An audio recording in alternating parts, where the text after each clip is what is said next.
อันนี้ก็จะระเบียบតម្លើងកម្មវិធី Filmora version 15ចឹងយើងនឹងចំណាយ note សិនពីរបៀបពលា file click មកស្ដាំទៅពី Winra ជា extra file ណាមើល extra file អូខេចឹងយើងបានមេបាន file ឡើងមកយើងបើកវាចូលទៅនេះខ្ញុំពលាហើយបាទបើលើវាពីរដងក៏បាន click មកស្ដាំយក run a អូខេចុច next ទៀតគ្រីសមួយយក next ទៀតចឹងឲ្យវាដំណើរការចប់សិនណា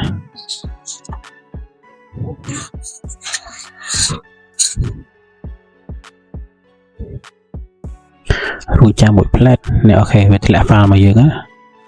វាធ្លាក់ file នៅលើ desktop version 15សូមបញ្ជាក់តិចទៅនៅ version 15យើងក្រេកយើងបាត់ត្មងបញ្ជាក់បានទេណាប៉ុន្តែ full ប្រើបាន export ចេញបានធម្មតា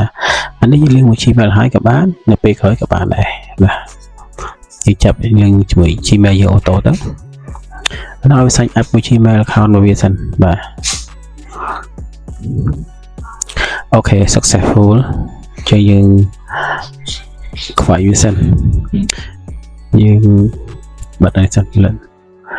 អានេះយើងឡាញមក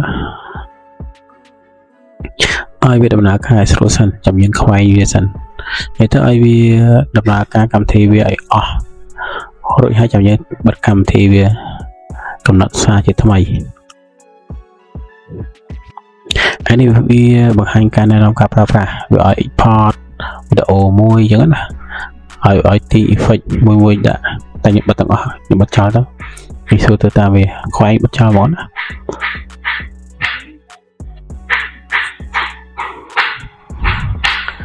អូខេខ្វែងទៀតអានេះទៅមុំអេក្រង់វាឈរឲ្យបដេកមើលឲ្យមិនយើងប្រើប្រាស់ហើយយើង log in ចូល Gmail មួយសិននេះយើងប្រើ Gmail Google អូខេយើង Google Chrome ដោយសារយើងមិនបើក Chrome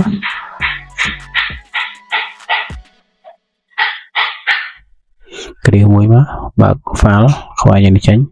នេះ open មកអូខេវាលូតមកចូលអញ្ចឹង account Gmail យើងគ្រប់គ្រងលើកម្មវិធីនឹងបានអូខេខ្ញុំខ្វែងចេញ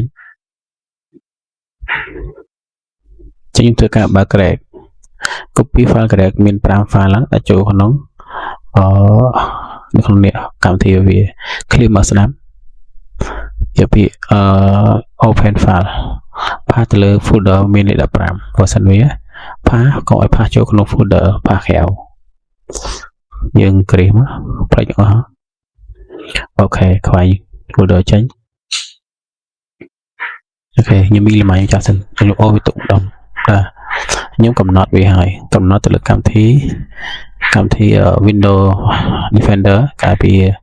Windows កម្ចាត់មេរោគ security ហ្នឹងយើងបិទវាហើយយើងកំណត់វាហើយជាវាការពេលដែលយើងបើកទៅវានឹង see file យើងអញ្ចឹងចូល Windows security យកវារួមមកនេះវាខ្វែងអញ្ចឹងយើងបើកមក